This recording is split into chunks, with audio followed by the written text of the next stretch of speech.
Hello, my name is Lindsay Nietzsche, and I'm going to be talking about professional disposition. As a teacher's role in supporting learning is to help the student be the best learners that they can be. Without having a supportive teacher, it could lead to disaster. If a student does not feel safe, listened to, or respected, they may not feel supported. The teacher needs to convey to the students that they are there to help them succeed in their academic career. As well as being a teacher, they should try to build relationships with their students. Creating a culturally responsive classroom allows a teacher to understand the different cultures the students bring to the classrooms while recognizing and valuing individual student strengths and needs. That is from the School of the Climate Improvement. An engaging teacher realizes that each teacher has different individual needs. A teacher's role in improving practice and planning is to continually develop professionally, analyzing student data and identify what is working and what is not working in their teaching. Also, having some self-reflection to see yourself and think what went well and what has gone poorly. The importance of collaboration is good at improving practice and planning, as you can have ideas and bounce them off your colleagues.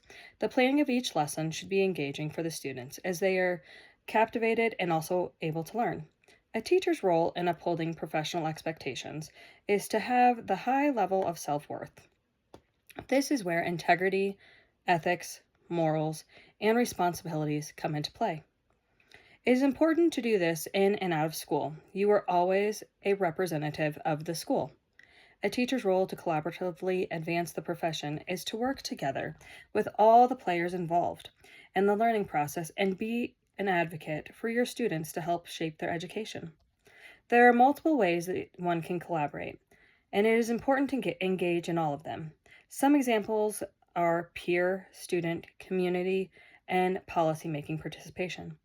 For professional development of learners, I currently possess fairness, respect for the diversity of others, curiosity, honesty, compassion, advocacy, and dedication.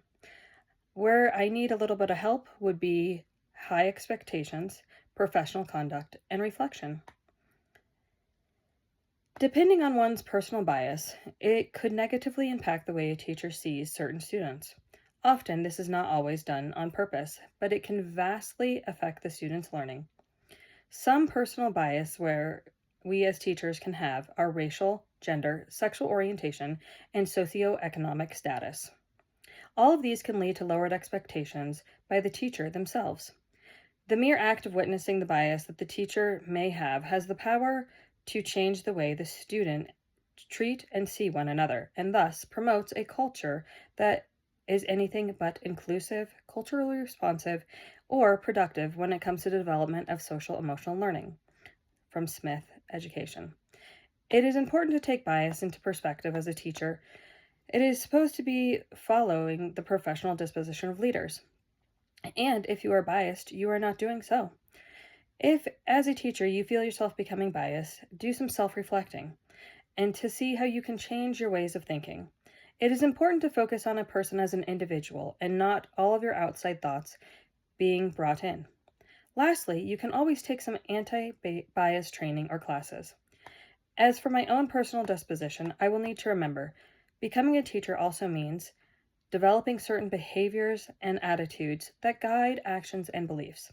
The combination of content, knowledge, pedagogical skills, and professional disposition enables teachers to be effective, successful educators. From Web Education. I will uphold and adhere to the academic standards and professional integrity by being the best version of myself and living as a God-fearing woman.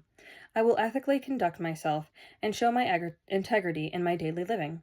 It is also important to have clear expectations for myself and my students, as well as my peers. Thank you.